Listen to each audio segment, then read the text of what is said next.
Hi. Hi. Welcome back to Kate and Court's Cozy Corner, Romance Readers. We are so excited to have you back with us today. We're talking about a big book, Yes. in every sense of the word.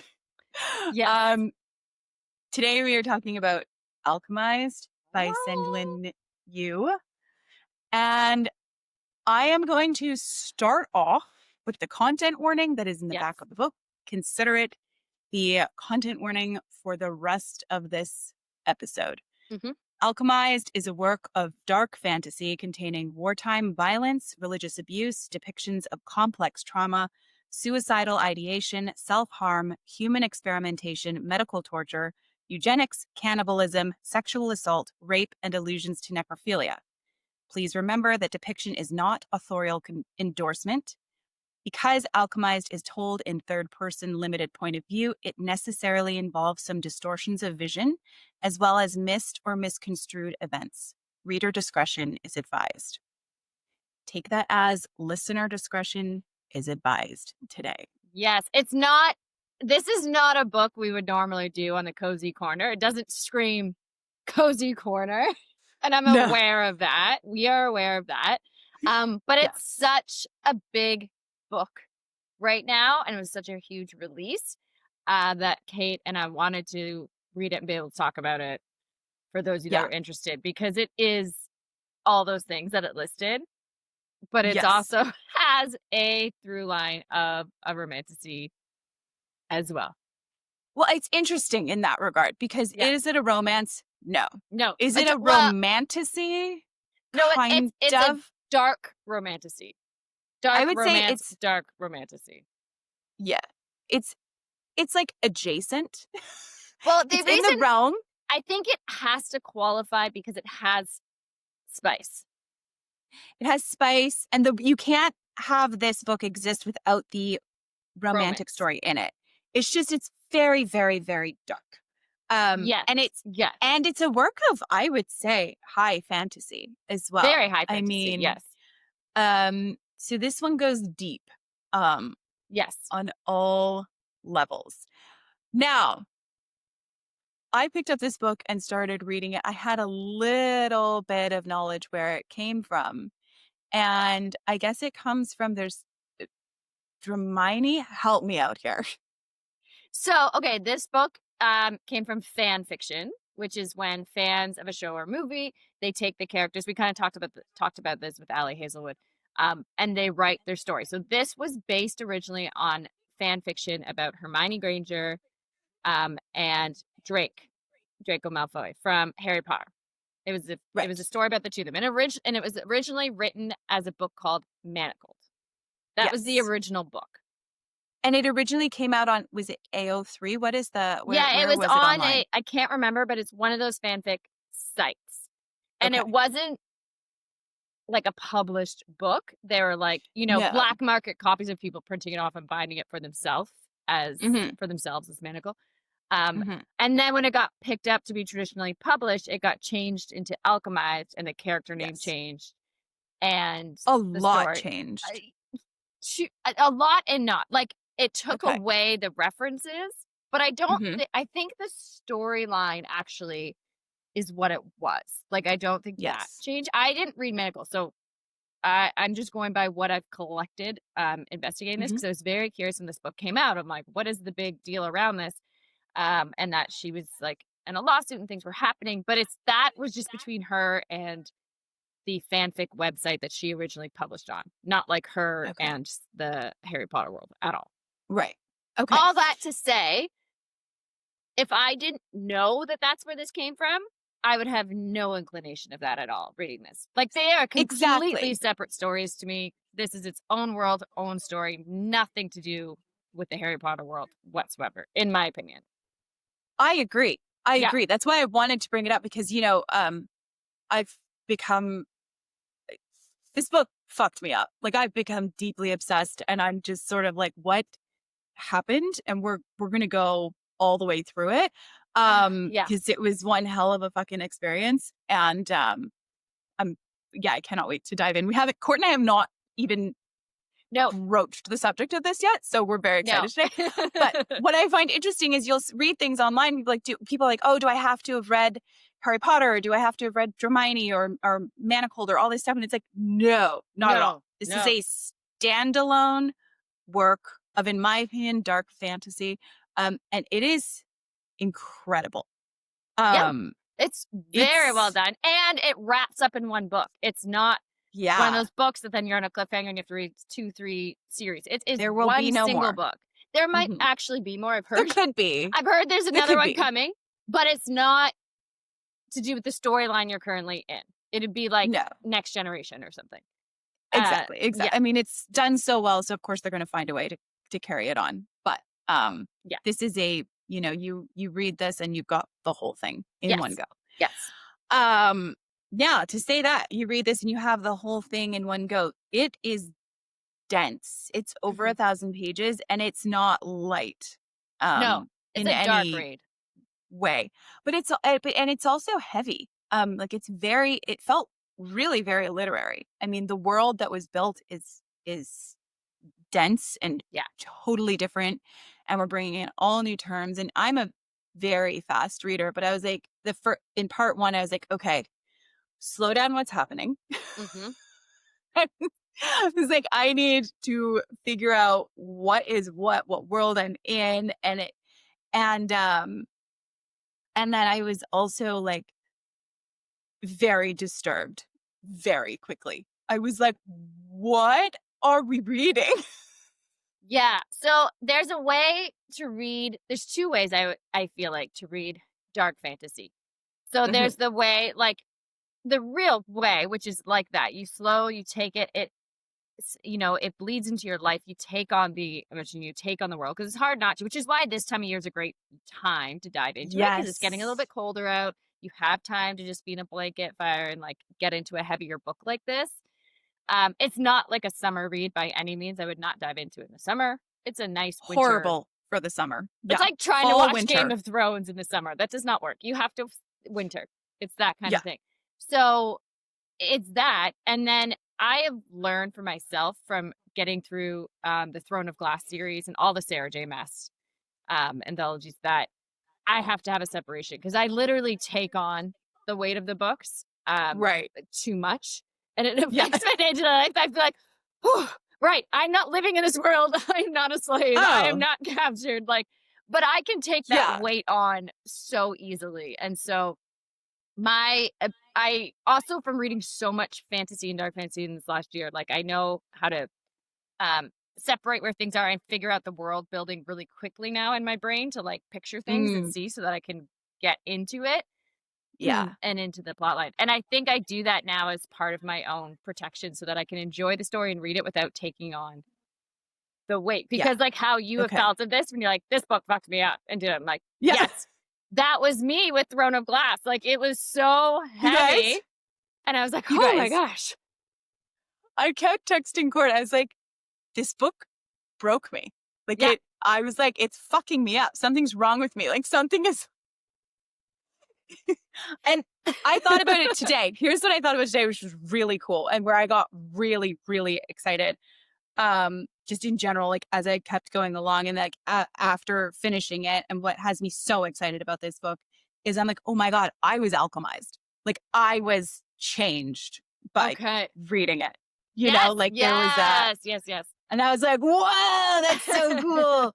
And then as I've like dug in more, I'm like, I mean, you could teach a course on this book, on everything that is happening here. Yes. The science in it alone.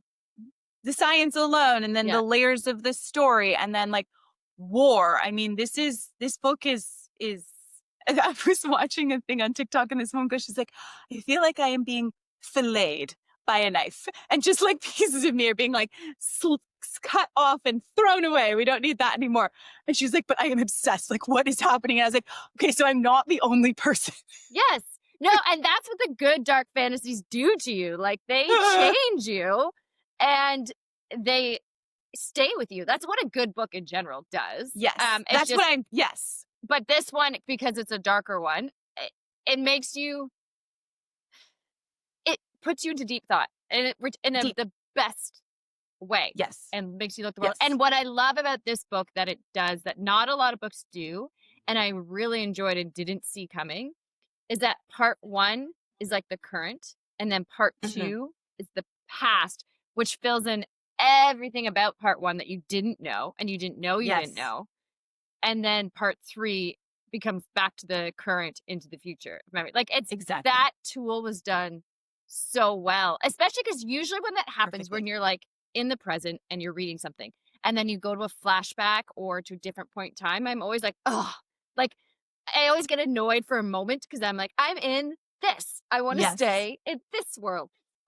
But it quickly caught up and got me so like entrenched back into like figuring out what had happened in a Yes. great way that only good writers can do. So like she Yeah. starting from fanfic or not, she's clearly talented because Oh, she's an extraordinary writer. yeah. This is not, I mean, this blows my mind that this started in fanfic. This is on another level.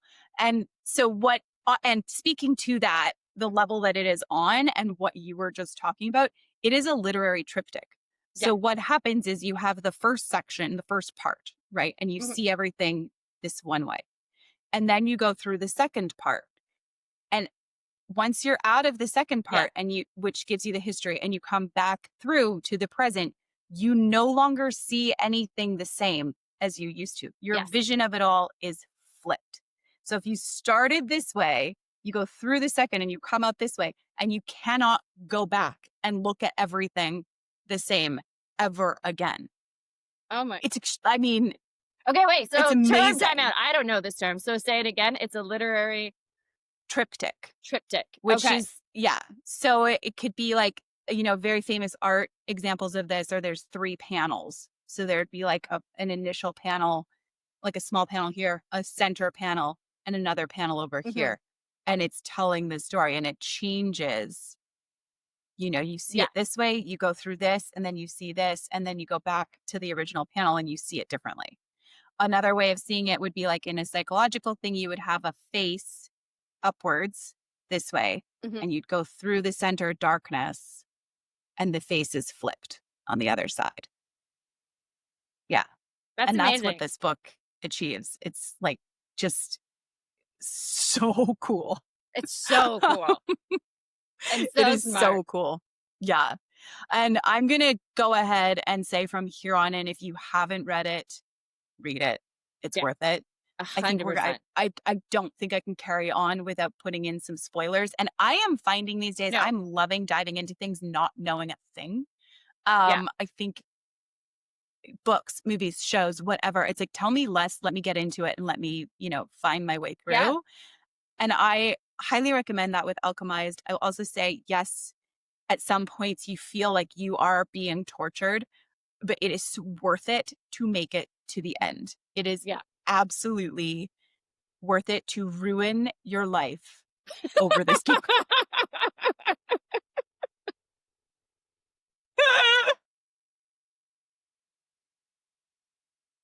Sure.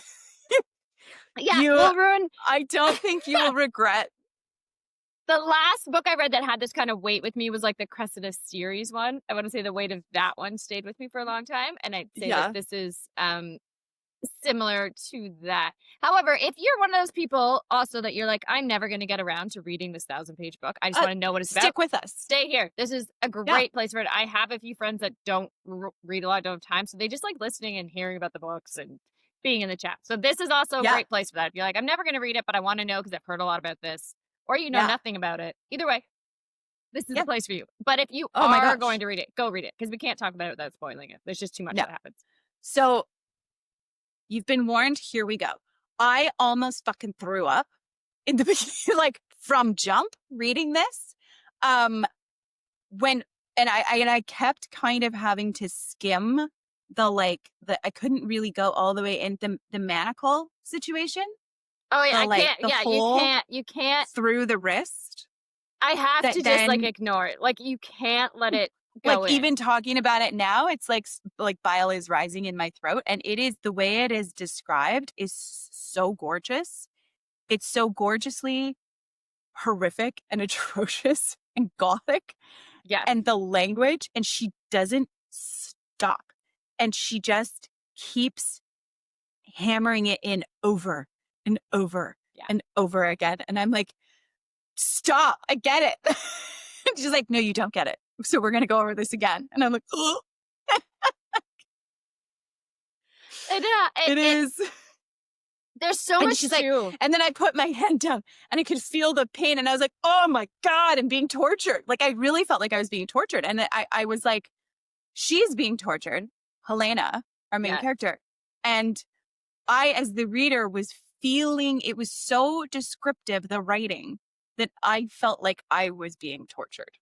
Mhm. Like, and I was like, and then I was worried because I was like, why am I enjoying this? And again, this is where I'm like, it fucked me up. Like, I no longer look at myself the same way anymore. I'm like,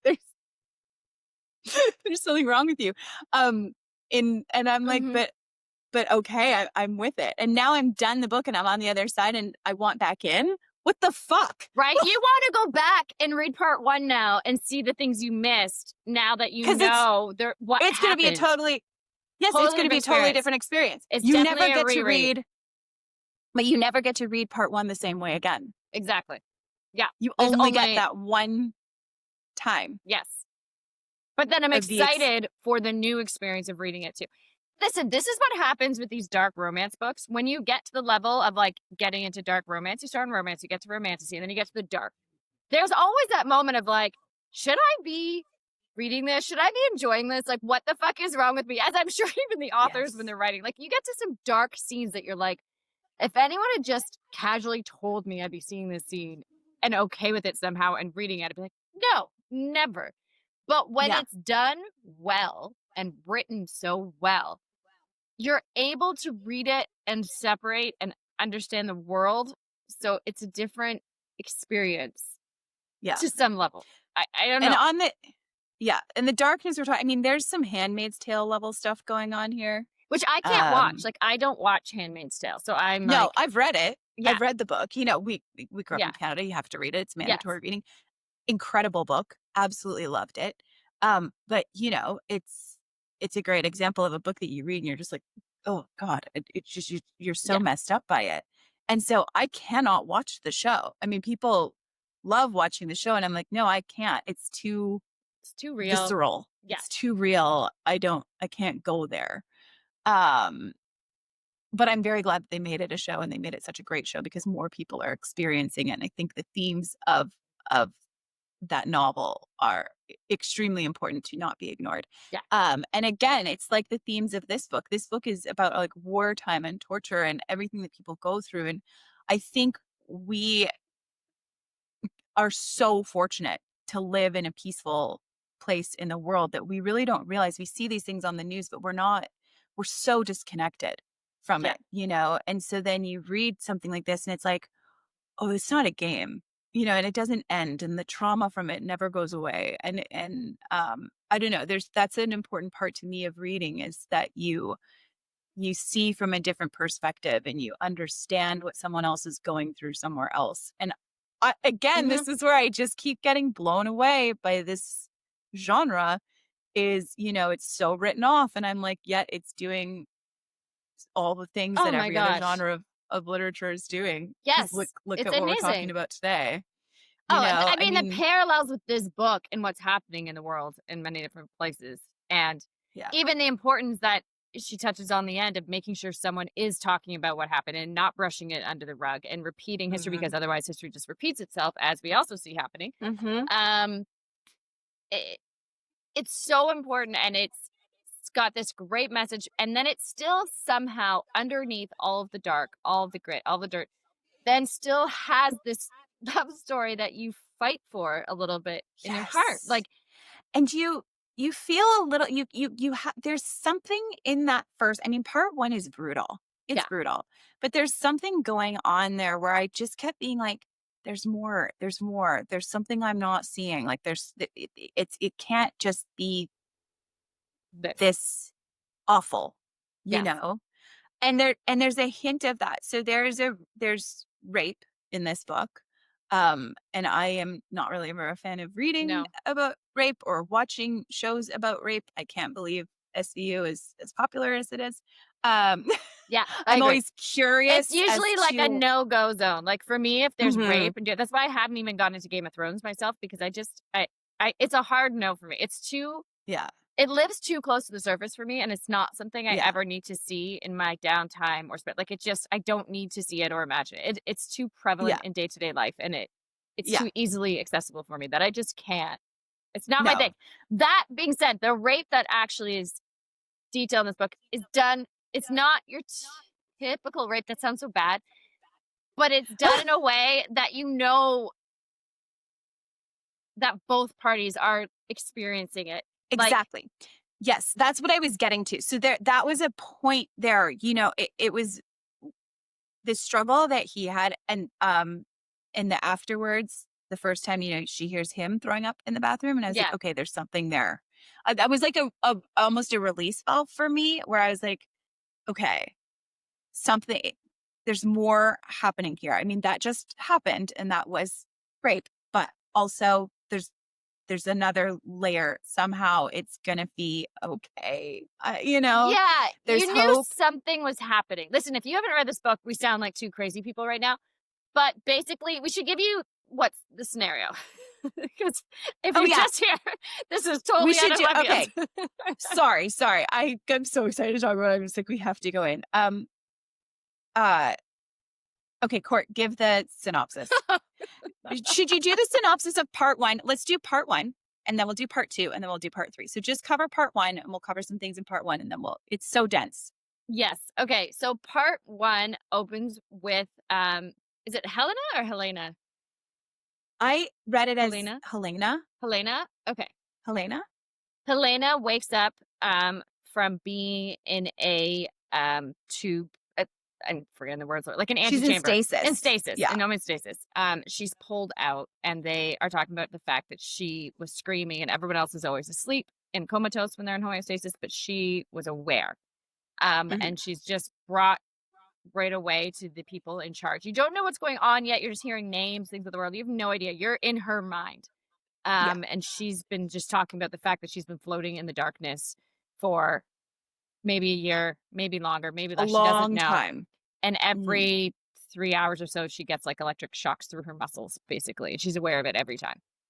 And she's fighting to keep her mind present. So you get this Yes. sense of like, okay, she is extraordinary. Like there's something more with her Yes. right away. And the people are talking about how the high necromancer is their leader. Mhm. And you're kind of diving into a bunch of terms about alchemy and metallurgy and what people's roles are. And you're getting the sense that you're like in some kind of war, but you don't know what. They have manacles on her arm, and she talks about how it's blocking her renaissance, which you still don't know what that is. Resonance. Her resonance. Resonance. And you still don't know what that is, but whatever the manacles are blocking it or stifling it. And then someone comes in, removes it, and puts the hole in her arm that we were talking about, Mhm. and still a tube that blocks it completely. And that's kind of like, and she's completely blocked off. And then they talk about who's going to take over from there. Yeah. Um, and it's decided she's working with scientist Stroud, who is the head and is talking about all the experiments. And they haven't seen anyone like her. They try to go into her brain, and it's protected. It's got this like webbing over it, and they've never seen anything Yeah. like it. Stroud has like serious Nurse Ratchet vibes from One Flew Over Cuckoo's Nest. Yes, she is this like crazy scientist. She has the talent. What is it called now? Hers Vichromancy? Vichromancy? Vivimancy. Vivimancy. Vivimancy. And so she can get into the brain. It's like the opposite of necromancy, right? It can make Yes. people Yeah. alive again. Anyways, she tries, she can't, she's blocked. She can't get the memories from Helena. I'm gonna say it wrong. Helena. It's fine. Say it however you say it. I think It's, I was saying it as Helena for some reason in my head, so now it's locked in okay. there. But That's Helena it. um can't get them out, and they tell her she's gonna go see the High Reeve. And then when she gets to the High Reeve, I will let you take it from there. Well, she gets to the High Reeve, and then it's just there's no. She's just terrified. She's like, okay, we've lost. She realizes that her side of the war has lost. Mhm. And she's looking at this High Reeve, and she sort of recognizes him, but not quite. And she's going, wait, oh, you're the guy who killed um, our main leader that set off of the good side, we'll say, Yes, the that Principate. set off the war, the Principate of the Eternal Flame, right? That set Yeah. off this whole war. Um, and you realize that the side that you would be, conditioned to think is the good side, they've lost.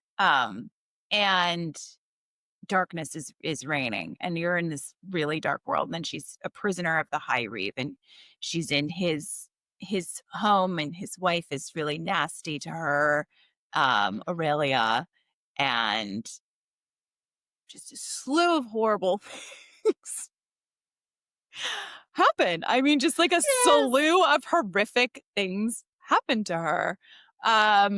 And she's a prisoner because she is a prisoner of war. And um then you get another layer, and Stroud comes back in, is like, okay, now you're going to be put into this breeding program. um Okay, and so wait, but before that. before that, the Yeah. High Reeve is trying to get into her brain because he has the Yes. ability to get in and get things, and he His even is job a is bit. to try to get her memories and unblock what she's been blocking. He's using transference Yes. to try to get in Mhm. there and get her memories to find out what she's hiding. That's what Yes, we're after. they And so want to know what she she knows. and we know she was a healer Mhm. in the past as part of the Eternal Flame. She was a healer, and she as a healer, she was made sterile. So Yeah. when you're a healer, you give your life to that, and they make it so that you can no longer have children. Yes. But Doctor, There's a lot of rules in this yes, world, like religious rules, and oh god, it goes on for, it's so deep. But like religious rules, like if you even in the Eternal Flame that she was fighting for, she was an outsider in that world as well. Like she was brought in from another another country. land, another Yeah, country, and she's visibly, she's a visible minority, and she sounds different and speaks a different language and starts to learn their language and their tone and everything like that. So yeah, that's against her as well. I mean, there's ideas of intersectionality going on throughout this book like crazy. yeah. And she's Um, basically like the scholarship kid yeah, from the dirt that was brought in. Is like the yeah. idea. So the rich kids at the school didn't like her. The guild children, which Hmm. the High Reeves, Kyrie, Baron. Yeah. What's his first name though? I'm forgetting now. Kane, Kane, thank you. Kane. Kane Baron went to the school with her. So she knows him because they were classmates Hmm. at the school, and that's why she thinks she recognizes him or knows him because they were Yes, always competing for head of class. They yes. were But he always back looks and forth. totally, yeah, he But he looks looks totally totally different now. different because Yes. his hair is like silver white, and it Yes. used to be, and he's gaunt, very, very gaunt. He always kind of was, but his hair used to be black. Yes. So she's like, okay, what happened to him, in the process of him becoming the High Reeve? But And she does, handsomely gaunt. He's yes, chiseled in a handsome way. yes. Um, Yeah. it takes a minute. It took me a minute though with the descriptions of him. I was like, is he hot? I don't I know, know, it did. You're right. It took a minute, and then they finally got to the page of like, no, but it's done in a way that he actually looks attractive, but she's mad at herself for Yeah. finding him attractive. Yes. That's all. Yes. Yeah. So he's trying to break into her brain, and in his trying to break into her brain with his resonance, with his energy and everything, it sends her into these fits, and they can only work slowly at trying to break her down because it's actually breaking her. Like the Yes. book at this point is actually breaking you if you're reading it. Yeah. Um, She has fever. She has seizures. It sets her off, yeah. and she's seeing And things. then we get into the added layer. Stroud shows up, and now she's going to be part of the breeding program. They want her to have a baby Yeah. so that Stroud that has can be been used. secretly healing her wound without telling her. When she's done her, Yes. this is like Yes. months in at this point, like a couple months in that Yeah. she's been there. And Stroud, every time she comes every month and checks her over to make sure she's doing okay with the transference and Hmm. handling everything, she's been secretly healing the wound so that she could be Yeah. put into a breeding program. And you get inklings of that, as you're, because she's like, oh, she's spending time to all that stuff. And I was like, oh, hang on. Because we know she's been sterilized. And then she's talking about her poking around at her lower belly and her uterus and all these things. And I'm thinking, uh-oh, Mm-hmm. she's messing with you there. And so then I can't remember how it comes to be exactly that Kane is the one who's going Because to. Stroud says it. Stroud is that says that, Oh, okay, yeah, it's she's you. entered the program. We've decided, me and the high necromancer have decided that you will be the best odds because of both of their talents. They both have really rare Yes. gifts. And so it's decided that he's the best one to try to impregnate her, but they're only going to give him 3 months to do it. And at which point she'll be transferred back to headquarters and they'll select someone else to try to get her pregnant. So they're kind of stuck with like, it's you or someone else for, Theron. And Dr. Stroud's able to tell when she is able to get pregnant or not, when she's in that Yeah. phase of her cycle, when pregnancy Yeah. would be possible. And that's like a weird moment. You're seeing this all through sort of Helena's point of view the whole time. And there's this weird moment where Helena's like, okay, well, I'd rather it be him than Yes, just like a because they've slew of other. slowly been building. She's always felt a safety with him that she doesn't know Mhm. why. So, like, throughout all this time when he's been trying these transference on her, doing different things, they've still had moments. Like, whenever she's Uh-huh. had her seizures and her, such a bad way to say it, but her fevers, she always has lucid moments in between where he's been really kind to her, or talking or taking care of her, and these hidden things. And when other people have tried, because it's very exciting to have a prisoner, people have tried to break into her room. This other dude tried to come and rape her. Like, things have been Yeah. happening because she's a prisoner of war. Yes. He's always protected her. And Okay. so, But even Helena brings up the Stockholm syndrome in a yes, different which term. is what I thought it was. I thought it was just Stockholm Same. syndrome for sure. Yes. Or Yes. It Munchausen. Is it feels Munchausen? one of the two. Yeah. I think it's Stockholm, but it Yeah. feels like that. It doesn't. Kane is not nice. No, he's not nice to her. He has one night where he's like drunk. But is that after this? It all Yeah. blurs Again, together. this is where this book messes with you because we can't really see the beginning the same anymore because we've No, you already read the can't. whole You're thing. right. That's what it is. That's what's It's happening. really hard. That is what's happening. So, okay. So He obviously, he's very protective of her. He's taken care of her to this point. He doesn't let yes. anyone hurt her. He does not want anyone else to have to impregnate her. He, like, you, even though you're not in his mind, you get the feeling he also, like, it's him or no one Hmm. in terms of this. So when Hmm. she is at the optimal point to get pregnant, I can't remember. All I can think of is heat because of mate. When she's, Right. what do we actually call it though? When you're in your cycle, Yeah. when you're tracking it for when I you're don't know. most Fertile. fertile. Sure. Yes. When she's fertile, when the highest chance that she can get pregnant is. Um, they agree that they're going to have sex. And like she knows, she said, like, you're going to rape me. And he's like, but Yeah. it's not a rape out of nowhere. Like, she knows he's going to do it. He knows he's going to do it. They talk about it. And he does say, like, would you rather not, like, we only have the 2 months? Would you? Yeah. And she would rather it be him than at the headquarters. Like, she knows enough about her situation to know there's no way out of Yeah. it. It's happening one way or another. And he, even when he does come to it, like, he takes some pills himself. Like, he won't, he's like, don't look at me. Like, you can tell they're Yeah. both disgusted And he by uses it. oils. Like he doesn't, Yeah. like he He makes just sure. lifts her skirt. Like, he doesn't do anything extra. And it's interesting though, because that's very Handmaid's Tale-y, all that. Yeah. Yeah. So it's that kind of rape. And it Yeah. does happen repeatedly. Like every bit of torture in this book happens I think it's only twice, repeatedly. though. It's only twice, is. and then she's pregnant. Yeah, that feels like a lot. I mean, it is. It's no, but what happens? No, what happens is the second time. So the first time they do it, Stroud comes the next day and is like, Mhm. "How is it?" And she's like, "You expect me to be happy about being raped? Like, it's awful, Yeah. obviously." And then Stroud gives her some kind of medication to fuck So that with she can. her, so that she will enjoy it more. Like, she tricks her Mhm. body into being horny, essentially. Yes. And Helen is aware that she's done something to her, and she tells Varen about it, and he's like, I can't stop it, so would you rather wait till this wears off? Because she's like, Yeah. she drugged me.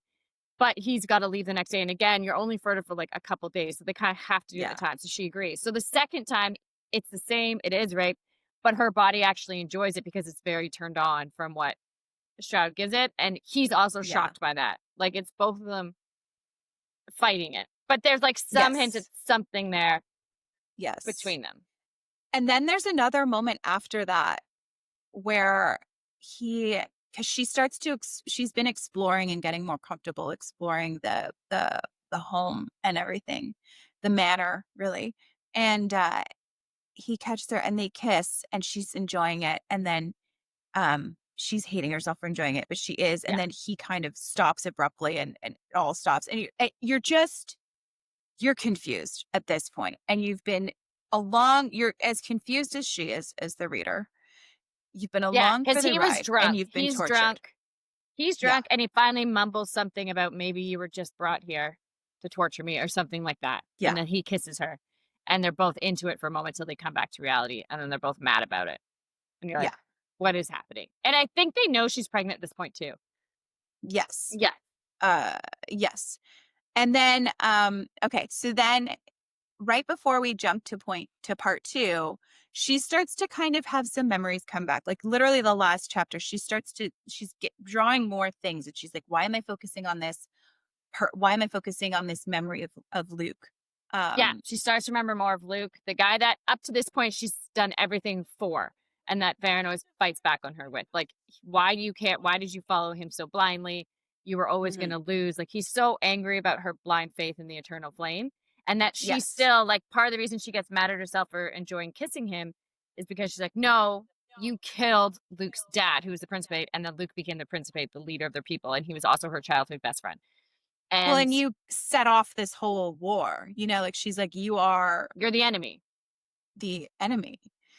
And then boom, we go into part 2 and we jump back in time Oh, and right before that, to though, she is pregnant. She knows she's pregnant. Dr. Stroud is mhm, talking about how they'll be able to take the baby at some early point and take it away and all this stuff and talking about it as if it's just like another piece of medical equipment, not a baby. yes. And she breaks down with Van, and he promises that he will not let anyone take her baby, that he will protect the two of them. Yes. And he makes that And promise to her. there's that moment and okay. And so then there's this moment and you're like, you're sort of falling for him. You know what I mean? Yes, As the reader, you're something's like, there. You can tell there's something there. yeah. And so this is when I'm texting Court and I'm going, it's fucking me up. What the Yeah. fuck is going on? Why am I falling for this guy? Why am I somehow okay in some way with this rape? Are we in Why Stockholm syndrome right now? Like, am what is I happening? personally in stock? What is happening? And Yes. I'm thinking to myself, I'm like, okay, I need to read up on some things like about what is it psychologically that as women we can't look away from rape, or we're always there's some sort of like a draw to it, I'm like, there's something deeper going on here. What the fuck? Like, this is what's Right. worrying in my brain. Because when she was getting Um, raped, there was a part of me that was hoping she would somehow found that she liked it or liked it. Like, it was like looking for that relief. yes. Yeah. What the fuck? Because then it makes it not as bad. Like, if she somehow realized she's into, like, if they could break and, because you knew there was some kind of feelings there. So it was like, if they could get past it and see their feelings, then it wouldn't have to be rape. I don't know. There's something in our brain, I I think, know. trying to make it okay. Try and make it okay, right? Yeah. And so then I was even thinking to myself, I'm like, but a wife can still be raped by her husband. Like, it's Mhm. not okay. Like, if it is not consent, then it's not 100%. consent. Yeah. So like there's no basis for this to be okay, which I think is really interesting. I think it's interesting when a book makes you start to think about these things and pull them apart and wonder why and where and why it's so prevalent in our culture. And I did a little bit, and what I was kind of able to find was that some of it is because it is, like you said in the beginning, it's too close to the surface. There's too many of us who've been, assaulted in this way Mhm. or that way. And the threat of it is prevalent in our lives in this patriarchal society that we live in. Mhm. Um, and so as women, it is something that we are always trying to reconcile because it is an ever present shadow in our lives, in our society. And I Mhm. think that's fascinating. Yeah. Um, and so then now we're going to go into part 2 Mhm. because we have to keep moving along here. So then in Yeah. part 2, we go back in time and we go back to when the war is on and you're in the battle and you learn so much more about Helena's role, um, with the Eternal Flame. You learn more about Luke. You learn about Laya Bayard. You learn about Soren, Lila's twin brother. Mhm. It's all very, very, very deep. You're in the battle. You're drawn in. It's the largest section of the book. Mhm. And the whole time I'm thinking about this joke, of obviously I didn't pay attention in history class because I'll watch, like a World War II movie and be riveted. And you're like, you know what's going to happen. And I'm reading this and I know they lose, but I'm riveted. I'm like, they're going to win somehow. Like, oh, this is it. Like the eternal flame is going to, Well, obviously they win. because you'd have that kernel of knowing she's blocked some kind of memory in her head. So you Yes. don't know what that is, and you're hoping it's some kind of savior to everything that happened in the first part. Yes. Yeah. And what you find out is that what she has blocked is her entire relationship with Cain Farron, Yes. because he demanded of the eternal flame that she be his sort of liaison between them. You find out he is a spy. He's been a spy the entire time. He wants Morrow gone and the Undying gone just as badly Who to is that? revenge his mother. Morrow is the high necromancer that we were talking about Yes, in the the High first part. Necromancer. He's the Yeah. head guy. He's the one that Kane was working for in part one. He's the bat that Dr. Stroud is working for. He's the head guy. And in this part, what she's talking about is that we find out he's actually been a double spy and wanted the Eternal Flame to win, or was working for the Eternal Flame the entire time because of, as you're saying, his mother. Continue.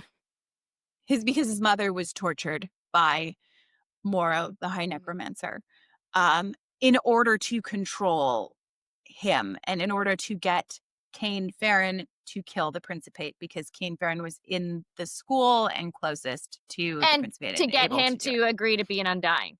Kane is Yes. immortal at this point. He's an Undying, which means he Yes. cannot be killed.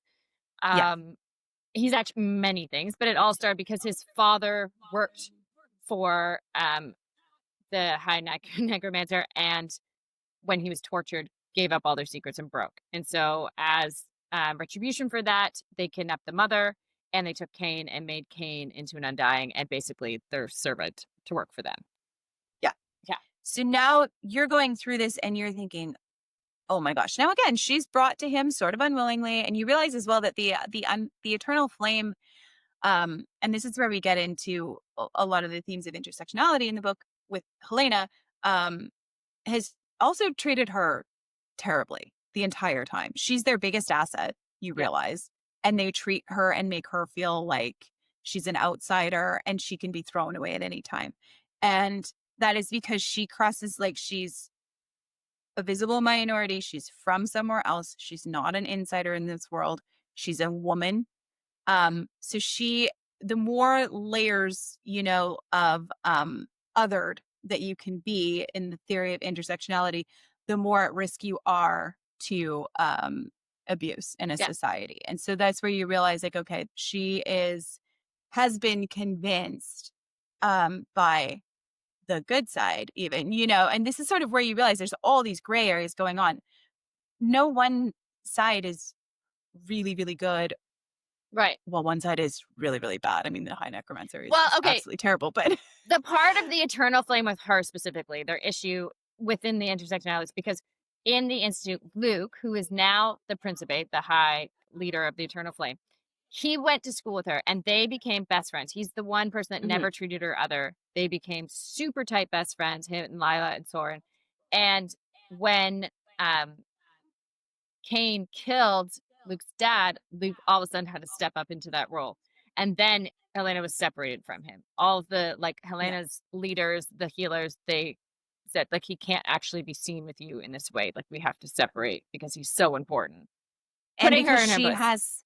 because she has vivimancy, Yes. because of her magic, Yes. which is illegal Yes. for them. Because Um, they're scared of it, yeah. Yeah. because she's actually more powerful than them.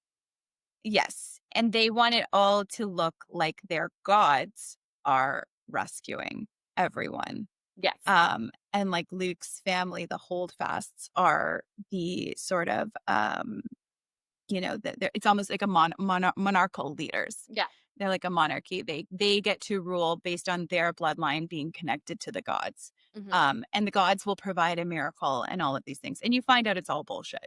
Yeah. It was Um, all a lie to cover it. yeah. Yeah. To maintain power, to just like maintain in power. reality, Yep, just like in real as life. always. And there's many, many other layers that happen here in part 2, which we do not have time to get into. But Oh my gosh. the main thing that goes on is you watch this relationship develop between Cain and Helena and, And you get to see Kane's side, like, he is tortured. yes, He is tortured worse than yes. anyone in this book. The things that are done to him by is it Mhm. Mordo? Mordo? More, Moro. Um, yeah, the things that are done to him by Moro are beyond like, similar to what you read through her torture in the first part, like, he just layer after layer after layer. yeah, And actually, if it wasn't for, Helena, he wouldn't be alive. She saves him. yeah, yeah. Even Unknowingly. though he is undying, Yes. he still is tortured to such a degree that he Yes. would have died, and she saves him.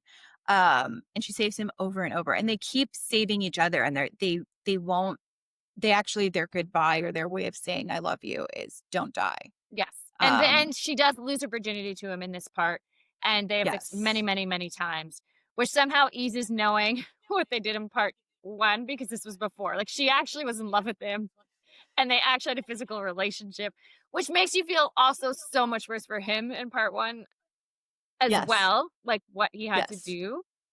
Mhm.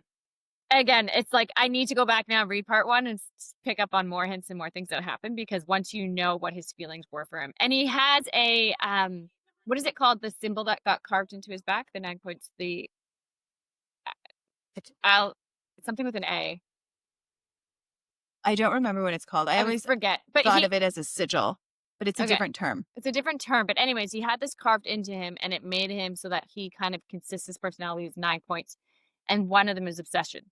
And so Mhm. and she's aware of it, and so she knows she becomes his point of obsession. Like, by the Yeah. end of part 2, when the war is building, he's continually spying and he's doing all these things for her. Like, he would have been done with the eternal flame by this point, but he keeps going because for her, she still always puts the eternal flame first, which her, like, Yeah. mantra all through it is like, but I'll still put them first. She will die for the eternal flame. She will give up everything to try to save Luke and the eternal flame. That's a vow she Mhm. made, and it's something she takes very seriously. Even though he Yeah. constantly points out that they don't feel the same way about you, they're wasting you, they throw you aside. She starts to see the manipulations that have been happening to her, Yeah. but she still, at the end of the day, feels like, well, that's why I'm here. So I'm still going to do it. This is my purpose. Well, and also she's, her biggest point towards the end when she really realizes how much they've been using her is if we do not win this, it will be horrible for everyone. Yes.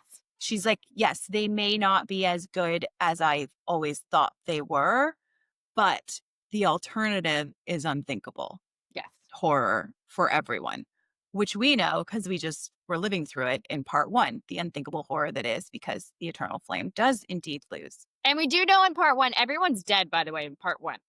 Luke is Mhm. dead. As far as she's aware, Lila is dead. Soren is dead. Like, everyone has died. Eternal Flame is lost. So part 2 is building her relationships and those characters. And at the end of part 2 is you find out what happened, how everyone died. She ended Yeah. up having to kill Luke for him because he gets a talisman put in him from Moreau. He's basically He possessed. gets possessed Yeah. from an undying, so she has to kill Luke to save him and to try to get rid of the undying from getting to gain more power. Mhm. And they also figure out that all of the undying are how Moreau gets his power, and so the more that they are able to kill, the weaker he gets. So, Yeah. and Lila is impregnated by Luke right before he dies.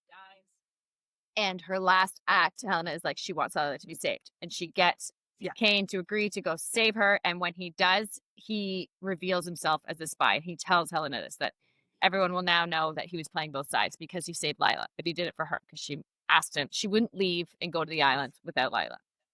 Yeah. And then she, in retribution of this, decides that she's going to save him by blowing up the lab where he revealed himself. Because if no one can watch the footage or talk to the guards at the lab, then they won't know that he is a spy. So she sneaks off to do that. And that's where everything literally blows up and figuratively, and she gets caught. And that's how we figure out how she ended up being put into the homeostasis chamber, Stasis. into the Yeah. stasis. That's where it leads you to. Yeah. And And that's basically the end of part 2. We also know by the end of part 2 that the whole battle that's been going on forever has been just basically a battle between two brothers for power. Yes, and it was a complete lie. Yeah, and Yeah. it's all a lie. All the miracles that they all believed in were lies that were manipulated. I mean, it's Yes. really good.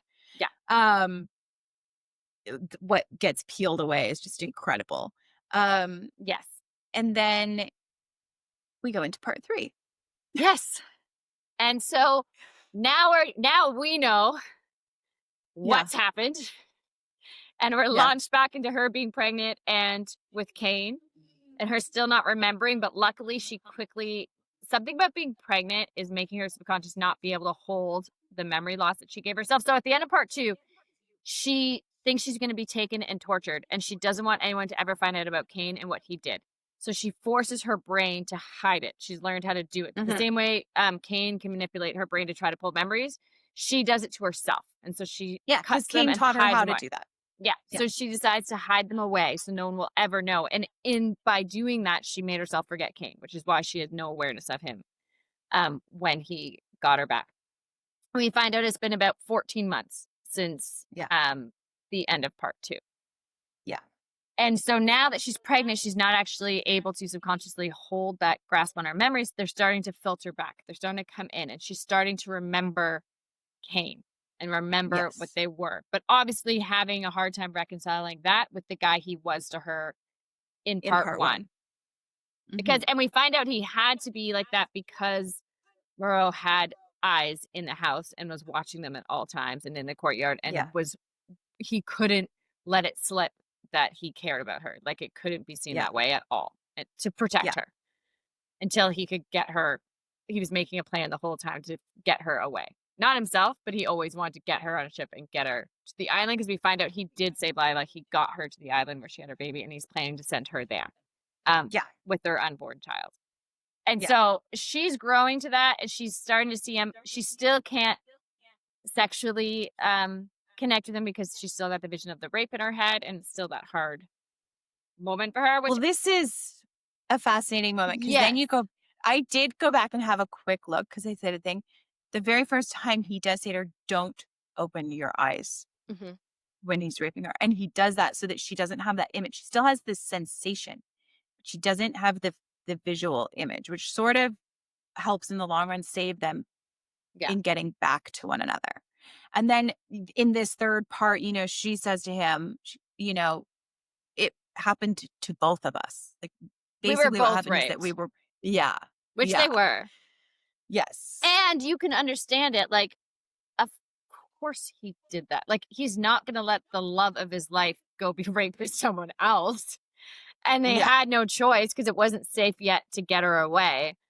Yeah. It's literally, yeah, he was forced to just as much as her. And of course, that's the decision he made. And Yeah.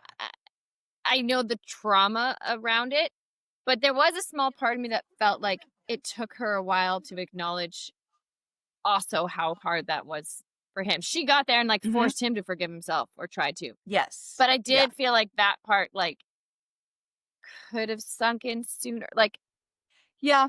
I mean, But then once again, once she knew their history, like once she knew and yeah, had but her memory.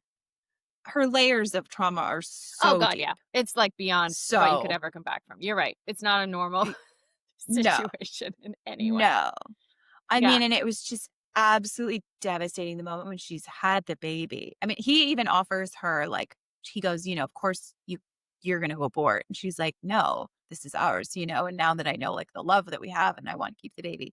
And then she has the baby and he won't come. They're totally safe now, on this island, and he won't come anywhere near her or the baby. And she's like, Yeah. "Come and see her and meet your daughter, and like, you are not going to hurt her, and you are not just a monster. Yes. You're more than that." I am losing it. Yeah, so but okay, before we got to that, she remembers him. They come up with a plan. He's gonna send her to the island. It will be his death, and he's okay with that. He's accepted that. Like, there's no way out for him. The only way is to send them away. And she's like, "But what if I can somehow release you from Mura's hold? I can get the piece of bone that he Yeah. has of yours. It's complicated. You need to read it to get it. But basically, she's like, "If I can save you," and his father, who has seemed to be an enemy up until this point, is the key to actually helping him and getting it so they can Mhm. release him because they needed a willing soul to be able to perform the ceremony. And his father was the same as him, that he was obsessed with his mother, the only thing he could love, and Cain's very much the same way. Helena is his world. Yeah. It's like the child's there, but he only cares about the child as far as it affects her and her health Mhm. and doing. He's just like, she is everything. That's it. Mhm. The world begins and ends. And he has killed more than anyone in this war. He is literally Yeah. like the image of the worst person ever imaginable, basically, just on death toll alone. And he's forced to do these things because otherwise she'd be dead, and it's the only way he can keep her alive. When they get to the island, when they're finally safe and they can let it down, and she has a baby, as Kate's saying, and he's still scared, and she points out, like, don't be your dad. Like, you have to promise if I don't survive birth, if I don't do that, like, you have to love her like you would love Mhm. me. Like, you have to give that to her because you can't hold back your love like your dad did to you and just love me. You Yeah. have to let go of this obsession and multiply it. Yeah. As is what Yeah. actually happens when you have kids, right? Your love for Yeah. each other just expands into your children. But he tries to avoid it. He doesn't look at it, as you're saying. And then she Yeah. finally convinces him. And it just takes one moment, and then, like everyone, it just that's it. Then his And you're then like, his obsession becomes times two, and they're his whole world. To a point that Lila points out really well. Like, I don't think you understand what a cold human being he is to everyone that's not you or your daughter. Like, mhm. he's still Yeah. him and very shut down and very fucked up, but he is everything to them in Yeah. that world. And it's not easy. I mean, Lila still never understands her love for him. Like, everyone still sees the monster. So they pretty much have to Mhm. decide they're just going to stay on this island, the two of them, forever Mhm. with their kid. They can Yeah. never go back to the world because no one will understand who he was. No one will ever know the No. real Cain. Yeah. And that's enough for Yeah. them. Yeah. Yeah. Well, and I think they were both so deeply traumatized by everything that happened that they're like, "We're good." Yeah. We're fine. I mean, part 3 is really the only romance of the book at all. Yeah. Like, part 2 has some of it building. And did you think, I thought there was going to be more of something between her and Luke? Like, it took me a bit to catch on that it was just a friendship. Okay. I thought it would be Let's more of dig a into the Luke triangle thing. Nope. situation. I was not seeing a triangle because at this point I'm like, this is a dark fantasy. There's no love triangle happening here. It's all about Cain.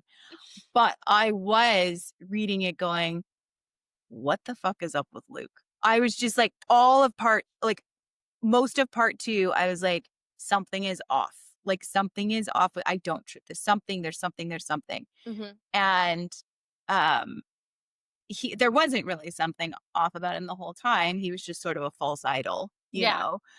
And then though when he is possessed in a sense, I'm just going Mhm. to use a layman's term here instead of a term from the book, when he is possessed by Kratos or Mora's brother, whatever that guy's name is. Mhm. Um There's a lot of names in this book. a lot of names. Um and I was like, that's it. Because when he came back, when they brought him back, when they rescued him, you know, Yeah. and he was weird. And I was just like, there's something off. And it didn't, this is what was really cool is it didn't click for me. Like it was a twist for me. It kind Mhm. of clicked for me maybe a page or two before it clicked for Helena, you Right. know? And I Yes. was like, oh my gosh, Yeah. you know, the devil's in the building. Yeah. Like it's like in the center of their universe. And I was like, that's what happened. Like, Yeah. that's how they And it makes so much they more never should have sense. rescued him. Yeah. No, and I Yeah. mean, I it was kind of obvious from the way they found him that he never should have been rescued or made it out of that Yeah. anyways. Um, and the whole thing with the nurse, like, yeah, there were so many weird things that finally settled it. I Yes. do wish, and obviously this couldn't happen because it is a dark fantasy as opposed to a Mhm. romantasy. Um, that Lila and the Impregnated had been just the real Luke. But you also find out, like, they I finally had know. sex because he was possessed, which Lila never finds out, thank God. Um, Yeah. but that part, I was like, I would have loved that little bit to have just been like, they got to have that because Yeah. he does get tortured and also is such a bad death and like let his life believing this lie and all of that. But that's what makes this a dark fantasy and not Mhm. a Is that romantasy, there isn't honestly. there isn't a lot of reprieve from No, the awful. no. Um, but there's something about it. It's so beautifully written and it's so Just a deep. And good I mean, we just book. Yeah. that it's so worth the read. I mean, Yeah. you get so much out of it. I mean, it took us this whole time basically to give you a loose synopsis Oh, I of know. This is what nothing. happens. It's so deep. You can't really just quickly cover it. And I would need to write out a lot of notes and do it like to properly talk about this. And I try to keep Yes. it so that we're just talking off the cuff with you. But Yeah, it I and do it too. I like yeah. it that. Yes. And I do Real book club. it's not a normal book that we would read and talk about. Like most the rest of our books are all a lighter version of this for sure. But it was Yes. such like a big release and double Yeah. and right now and this time of year that it felt worth well, once we read it, I'm we so also were like, glad we did we've it. read it, we have to talk about it because Yeah. and I didn't know quite how dark it would be until Kate kept reading it and she's like, no, it's dark, it's dark, it's dark. And so I put it off. I read it last minute because I was just not ready to dive in. I'm like, I'm just gonna stay in my Lynn Painter and my This romances. was this part was killing me. I kept being like, Court, have you started it yet? She'd be like, no, I haven't started it yet. What are you talking about? I'm like, you don't understand. You need to get started on this. And she's like, I know, it's fine. I'm a faster. I'm like, I know, me too. But this is dark. And she was like, yeah, it's a dark romantasy. I was like, babe, I don't think it's a romantasy. It's not.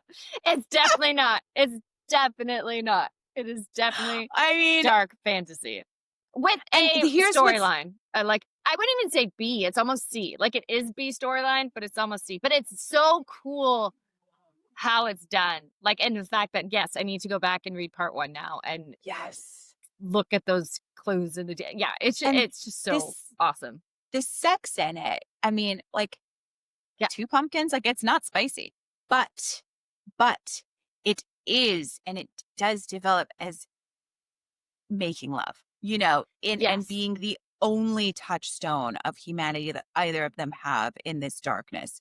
And so you fall in love. I mean, it is just You so root for deep. them. You do root for them. You end up you are in her point of view. Like when she's defending them and Yes. that's despite everything horrible that's been done to him and her and the horrible things he's done, you are rooting for them. You want them together at the end, which is what happens, which is it Yes. ends with them together. Their daughter and Lila's son, Luke's son, they end up at the same school at the very end, and you can tell they're gonna have a romance. Like it ends in this Hmm. really sweet, happy plot that's so opposite of where this book started. Like it does Hmm. take you on the full arc, um, and gives you a nice ending that And feels even in complete. its, yes, but even in its nice ending that feels complete, it finishes with a note of, history is written by the victors, right? Yes, and the And even, photo.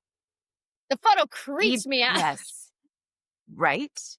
Because even when the victors are technically the good guys, and again, this book is all about realizing that there's gray area everywhere. There Mhm. is no black and white. Um, but when it is, won by the quote unquote good guys and everything, they still write the history book in such a way that it maintains their power line, Mhm. that it maintains their story that we now know is entirely false, and filled with false idols, but it still holds up their false idols and erases the actual heroes of the war. Yeah. I mean, and we get that at the end of our, like, what you think, okay, now is here where I'd have my nice pat romantic ending, and it ends on that note. Yes. And then this haunting picture Yeah. at the The end picture. that is, It's just a photo of the three of them, by the way. Like it's not for those of you that but haven't no, read it, but it's but a photo of Soren, Helena, I should and show Luke. it. And I'll show you Soren it. and Luke are basically like, the Luke is the sort of god of their world. And Soren is one of their war heroes and everything. And Helena is just this forgotten, Okay, hold on. weak.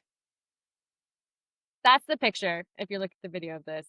And it's the daughter makes a point of saying, I see my mom, but the smile's like not reaching her eyes. The other two look Mhm. happy. Luke is his like typical happy self that they talk about. And Yeah. and she was miserable at that point. She was hiding stuff from them. Yeah. She was hiding about Kane and all the stuff happening. So it's such a creep. There's It's, something of a black and white drawn photo that I wasn't expecting that just yeah. added the like chill to it of the ending when you had Yes. this like kind of happy ending and then that very poignant note as you're talking about war and the Mhm. reflection on it and then that photo. Like that's the extra part that you can tell this author is good. Regardless of how this started, this is a talented writer and she brought the world the way she wrapped up and ended it. Like it's an experience. This book is an experience. It's not just It's like a yeah. quick read. It's going to get under your skin. It's going to stay with you, as Kate and I've talked, and it is worth it. It is worth the time, worth the dive. Don't read it when you're distracted and scrolling other things. Like this is one you're going to give some me time to, and you're going to really Mhm. absorb Yeah. and dive And in. I had to come up for air a couple of times and Mhm. pick up something else, just for like a I was like, "Okay, okay, we got it." And I would read something a little bit later, and then I go back in. And then I like, tumbled, like just like couldn't put it Yeah, down towards the end. It was just unbelievable. And then I came yes. out and I wanted back in. Right? Well, that's so I didn't because I did put it off for so long. I couldn't come up for air. I probably would have, but I basically had to read it from Sunday to Wednesday. So it gives up 4 days of just deep reading before bed. My Yeah. dreams were a little insane this week Yeah. because I was staying up very late reading this book and back in. I was very happy to be done and be like, okay, fake skating. Like,